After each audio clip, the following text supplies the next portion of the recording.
কর্ম এমনভাবে করো যাতে জীবনের আয়নায় নিজেকে একটু স্বচ্ছ দেখতে পাও। একজন মহান ব্যক্তি বলেছিলেন, you are the creator of your own destiny.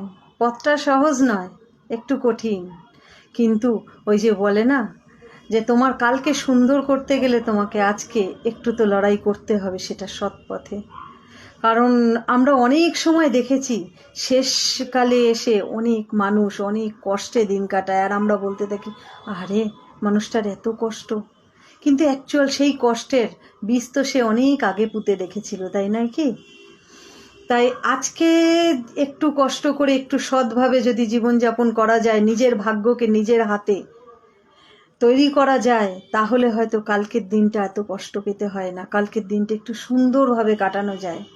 কারণ আজকের কষ্টটা সওয়া যায়, কিন্তু কালকের সেই কষ্ট সত্যি আমরা দেখে সহ্য করতে পারি না, কিন্তু যারা সহ্য করে তাদের কাছে হয়তো বলার ভাষা থাকে না। তারা হয়তো মনে মনে ভাবে যে যদি সময়ের কাঁটাটাকে একটু ঘুরিয়ে নেওয়া যেত, যদি একটু বদলে নেওয়া যেত, হয়তো দিনগুলোকে আবার নতুন করে শুরু করা যেত।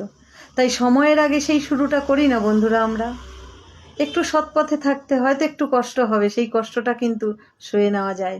তাই কালকের ভাগ্যটা চলো আজকেই শুরু করি।